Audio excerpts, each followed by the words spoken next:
The Christmas lights outside the ER window blinked with a cruel cheerfulness, casting faint colors across the linoleum floor. I sat upright on the hospital bed, the thin blanket pulled tightly around my waist.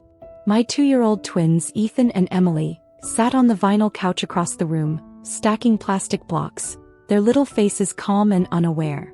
A nurse named Valerie was adjusting my foreline, her voice gentle, but my focus was on the screen of my phone as it began to buzz. "Mom," I said into the speaker, my voice already weak from hours of pain. "They're prepping me for emergency surgery.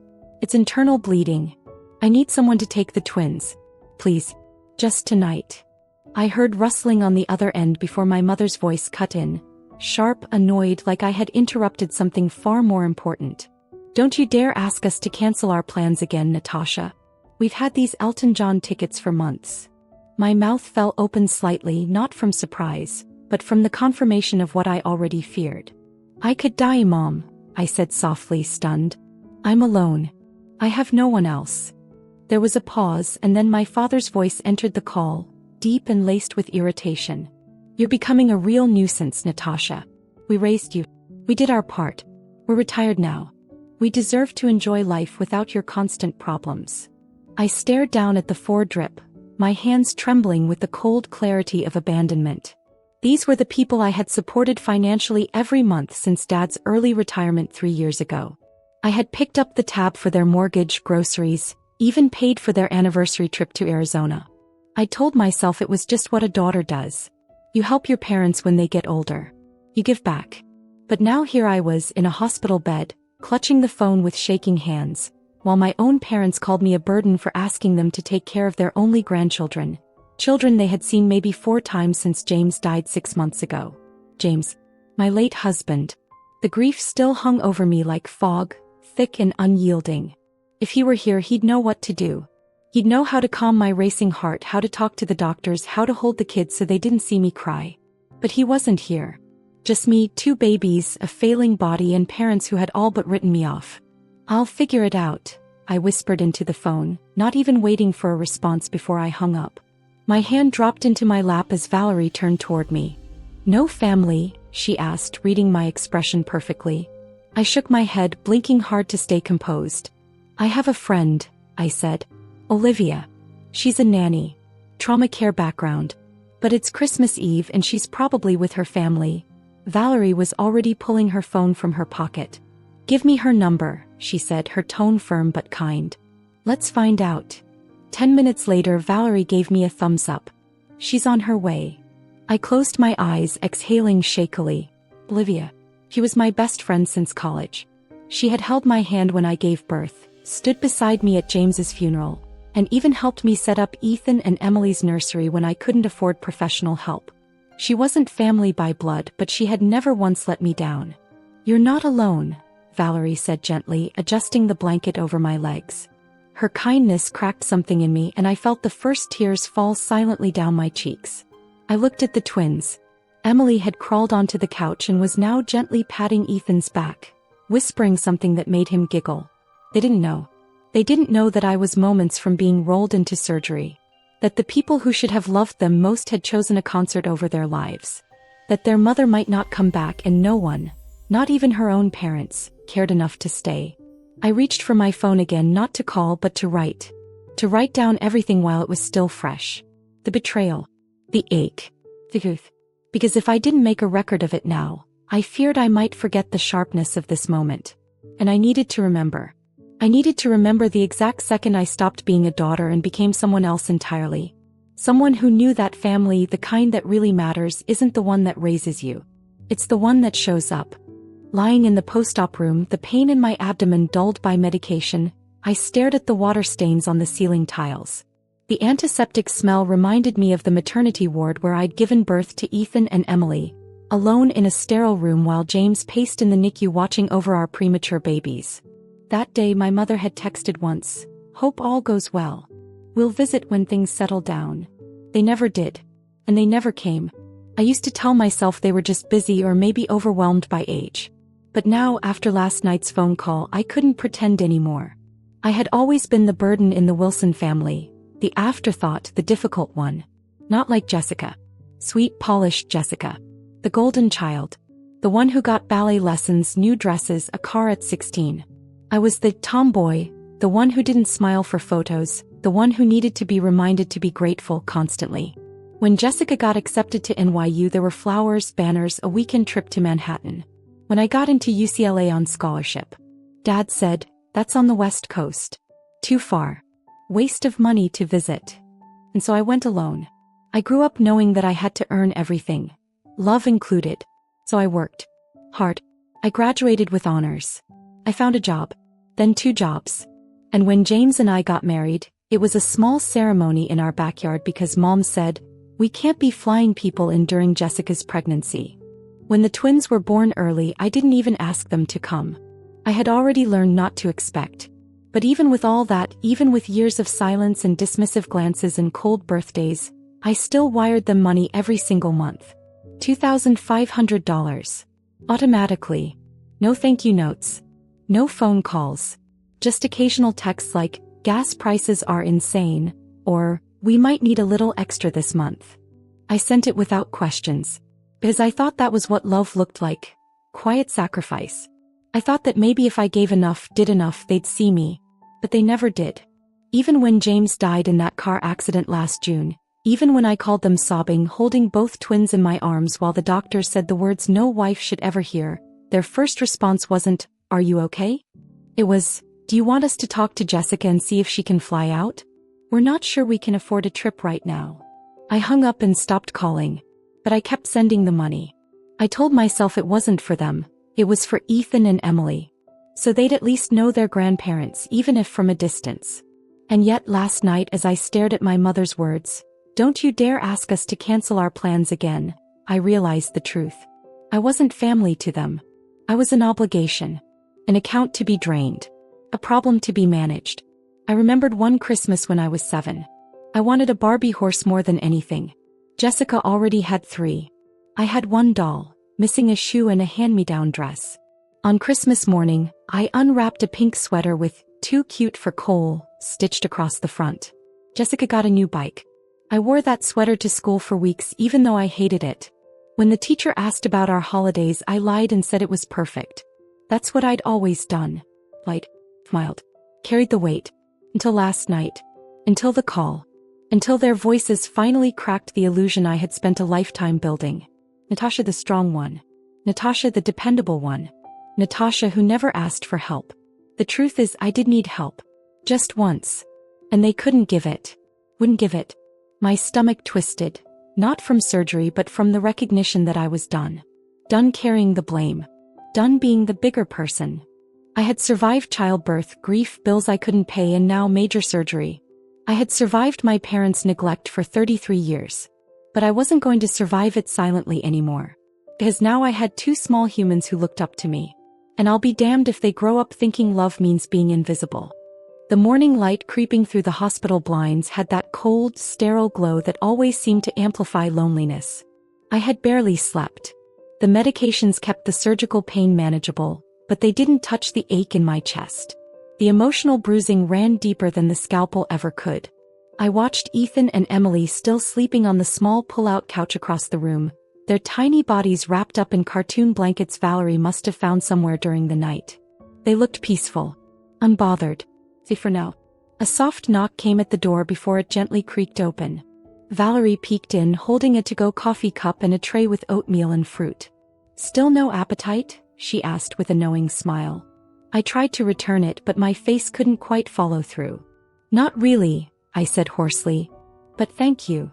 She set the tray down and sat at the edge of my bed, her eyes kind but steady. "Your friend Olivia's on her way back. She stayed here till 3 a.m., then went home to shower and grab a change of clothes for the kids. She didn't want to wake you." I blinked, surprised. "She stayed that long?" Valerie nodded. "She said you're the reason she got into trauma nanny work.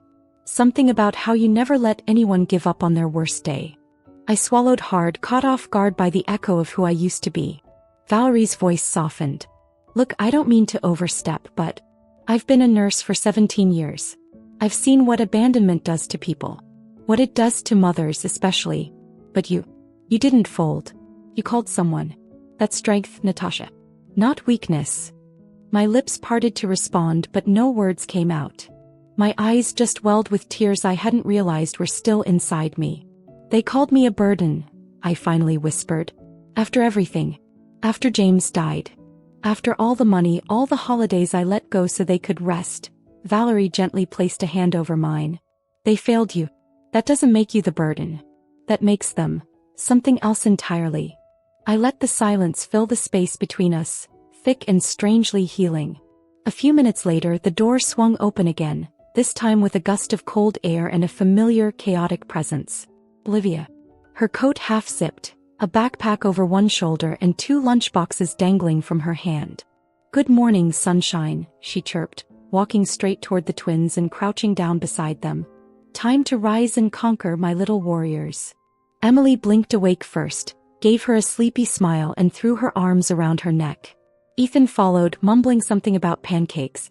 I watched them cling to her like they'd known her forever. And in a way they had. She had shown up more times in their short lives than my entire bloodline combined. Olivia glanced up at me, reading my face instantly. "You're gonna be okay," she said simply. "I've got them and I've got you.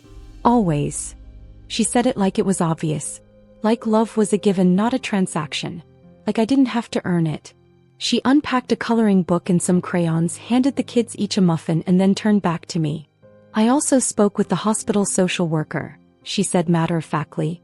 "You qualify for post-op in-home care and will be applying for trauma assistance for the twins. You're not doing this alone, Nat.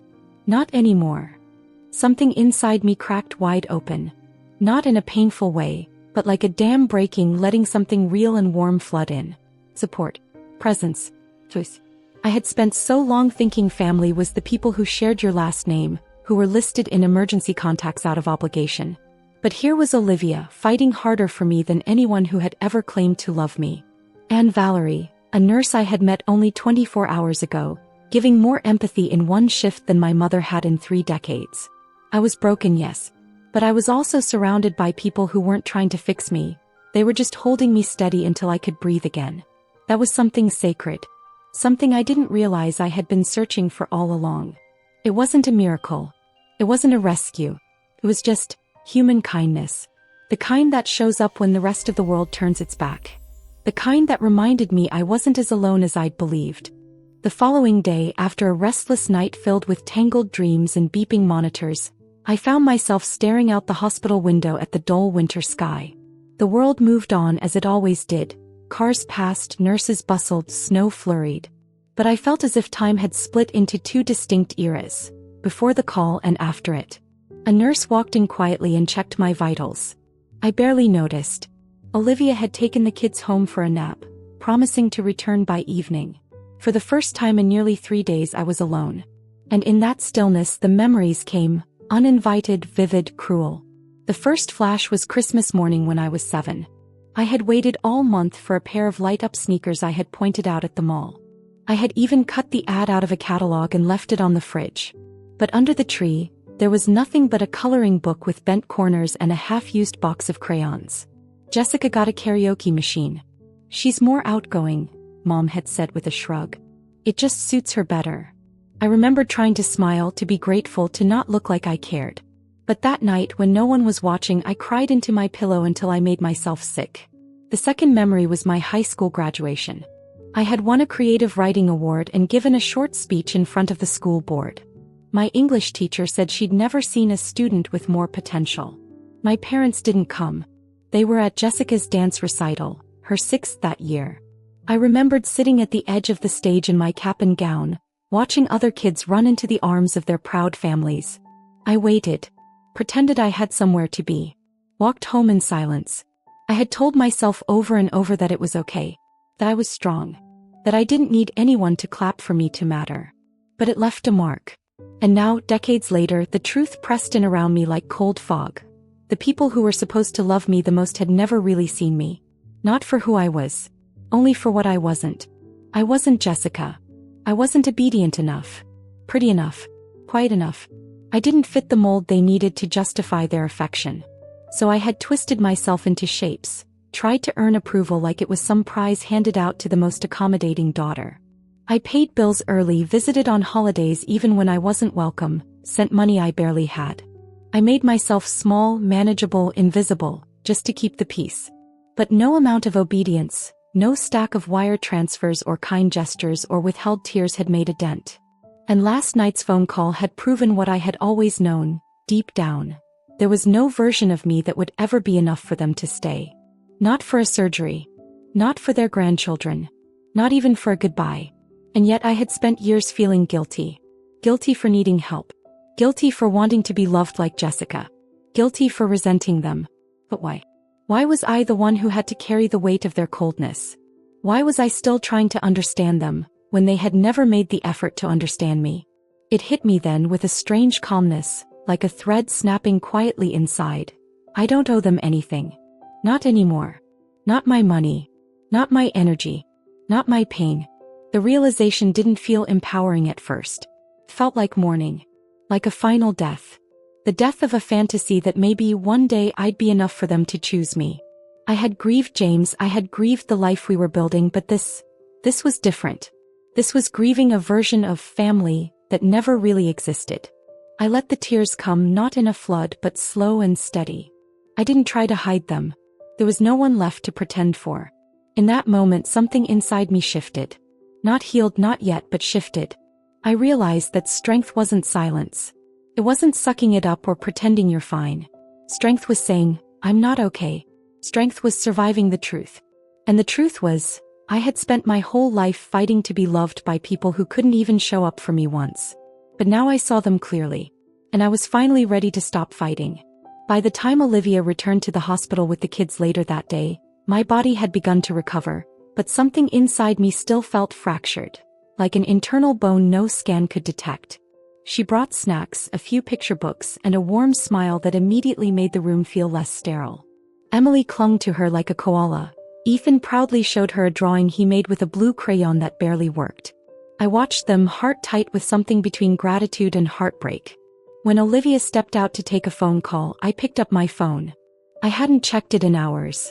There were 2 missed calls from Jessica and a handful of texts in the family group chat.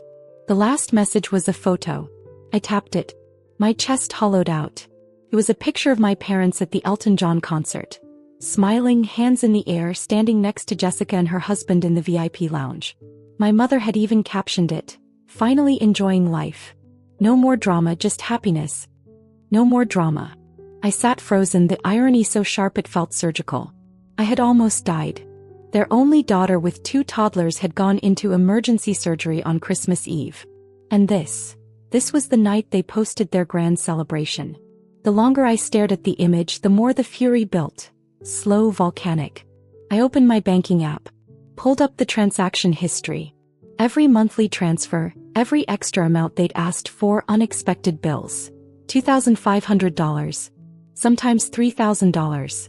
Even $3,800 when Dad said the roof was leaking and Jessica had too much on her plate to help. I did the math. 36 months. $90,000. $90,000. I took a screenshot. Then I opened the Notes app and began typing a letter. Not the kind you send out of anger, but the kind you write after being gutted one too many times. The kind you send when you know there's nothing left to save. Dear Mom and Dad, you once told me that family means never giving up on each other. I believed you. I lived by that. I paid your mortgage, your groceries, your dental surgery. I sent money when I was widowed while raising 2 babies while grieving. I asked for help once, just once, and you couldn't even pick up your car keys. Instead, you smiled at a concert and posted about no more drama. Well, you're right. The drama ends here. I'm closing your account. I'm blocking your numbers. Consider this my final act of responsibility. You'll receive no more money, no more calls, no more explanations. And for what it's worth, you were right, I am strong. Just not in the way you wanted me to be. Goodbye. I sent it. I took another deep breath and sent the screenshots and letter to a private support group I had quietly joined months ago for widowed single moms. One of the admins, an ex-journalist, asked if she could share the letter anonymously on Reddit. I said yes. I didn't think about it again until 2 days later. That's when Olivia walked into my room holding her phone, eyes wide. Nat, she began. You might want to see this. The post had gone viral. Tens of thousands of upvotes. Thousands of comments. The title read, "My parents refused to watch my kids while I had emergency surgery. They chose Elton John instead." People were furious. Strangers were sending messages of support, sharing their own stories, even offering to send money or help with childcare. The kindness was overwhelming. But the twist came later that night when Jessica called. I didn't answer. She called again. Then again. On the fourth try I picked up. "How dare you post that letter online," she hissed. "You humiliated Mom and Dad. You made us look like monsters." I let her rant, her voice rising with each word. "Jessica," I said calmly, "I almost died. And they didn't come." Silence. Then the line went dead. I sat there numb. Not from the surgery. From the realization that people I had bent over backward for were angrier about being exposed than they had ever been about hurting me. That was the true betrayal. Not the concert. Not the silence. But the fact that even now they didn't feel shame. They felt inconvenienced. I looked at Olivia, who stood in the doorway quietly.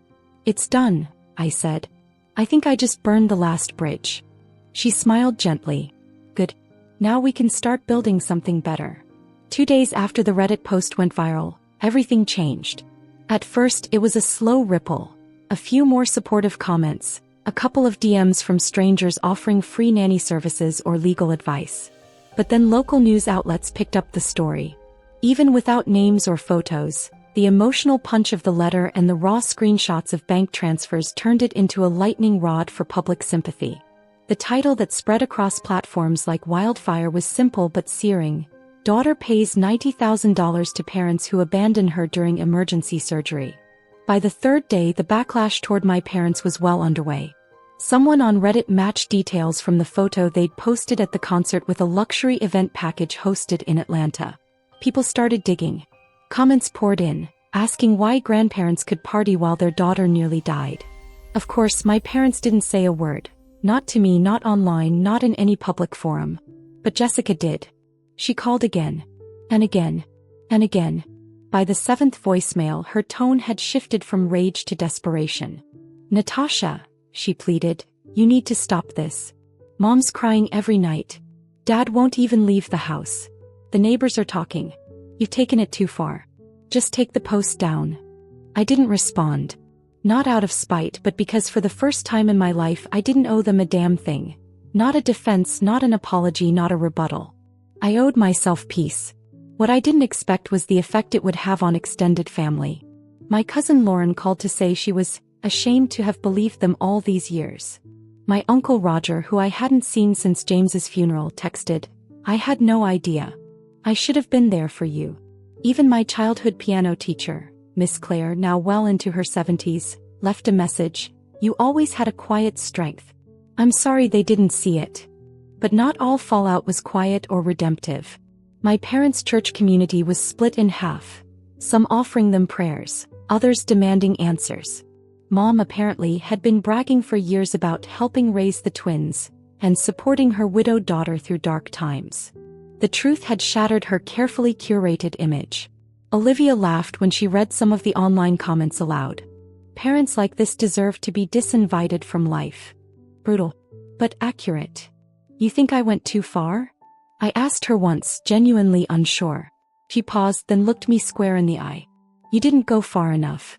You didn't even name them. All you did was speak the truth. If that destroys them, maybe they built their lives on something that should have fallen apart a long time ago."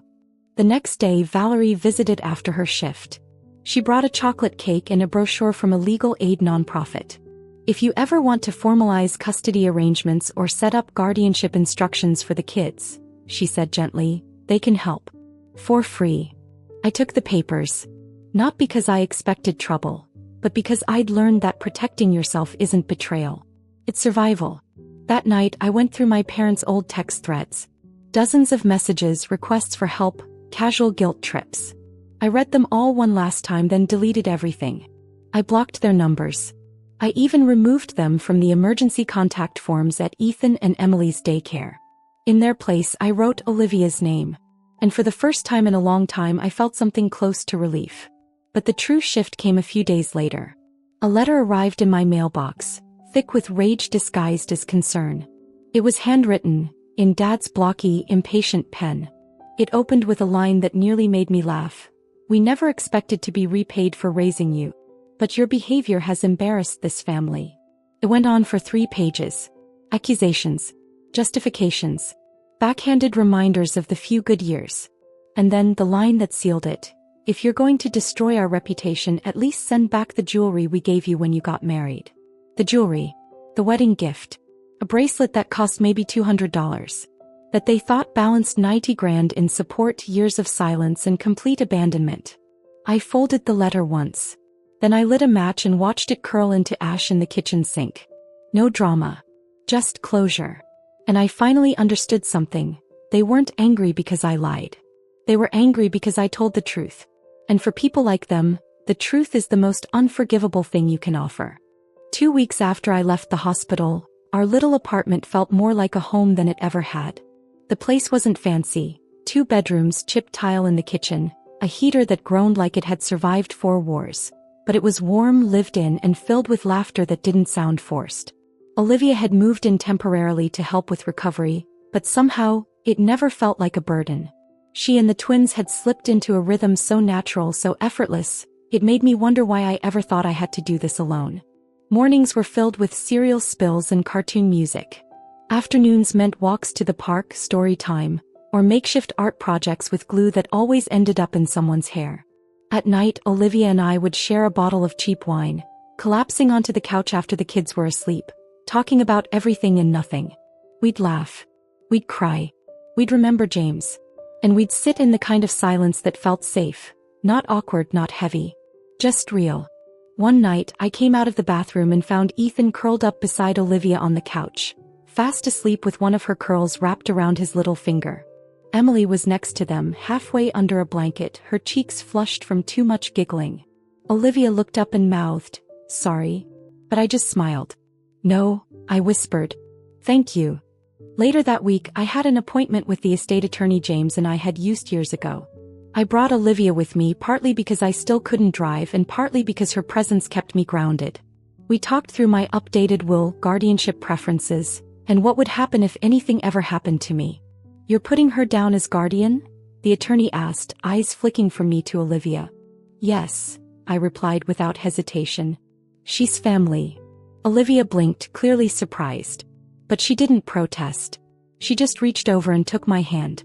"Then we'll do this right," she said.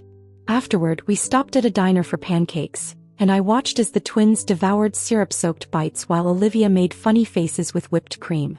I felt something stir in my chest, a sense of wholeness I hadn't felt in years. Not the kind that comes from perfection, but the kind that blooms in the cracks. That night, I found an old photo album tucked in a dusty box under my bed. It was filled with pictures from my childhood. Mostly Jessica. Birthday parties I barely remembered. Family vacations I was cropped out of. One photo in particular stopped me cold. It was from my 8th birthday. Jessica had a crown on her head. I had a plastic fork in my hand and a look that said I knew I didn't belong. I stared at it for a long time. Then I tore it out. I didn't throw it away. I taped it to a blank notebook and wrote under it, "This is where it ends." On the next page I taped a new photo. One Olivia had taken just a few days ago. Me on the park bench, Emily asleep in my lap, Ethan holding a bubble wand like it was the most powerful sword in the world. Olivia slightly out of frame but smiling. I wrote under that one, "This is where it begins." From that day forward I started calling things what they really were. My parents weren't my support system. Jessica wasn't my rival. They were just people I shared a bloodline with. And blood doesn't entitle anyone to your peace. Olivia was my sister in spirit. Valerie was the nurse who had shown more humanity in 24 hours than my family had in 3 decades. The twins were my reason, my future, my joy. Me. I was a survivor, not of trauma but of disappointment. Of silence. Of shrinking myself to fit into places I was never meant to belong. And I was done shrinking. One morning, Emily crawled into bed with me and asked, "Mommy, is Aunt Liv gonna stay forever?" I paused for a moment then smiled. "As long as she wants to," I said. "She's part of our team now." That night we had dinner together, just the 4 of us. We lit a candle for James, told funny stories about him and promised the kids we'd always tell the truth, even when it was hard. Especially when it was hard. And in that quiet moment, surrounded by spaghetti, sticky fingers, and mismatched placemats, I realized something. I had a family. Not perfect. Not traditional. But real. Built not from obligation, but from love that chose to stay.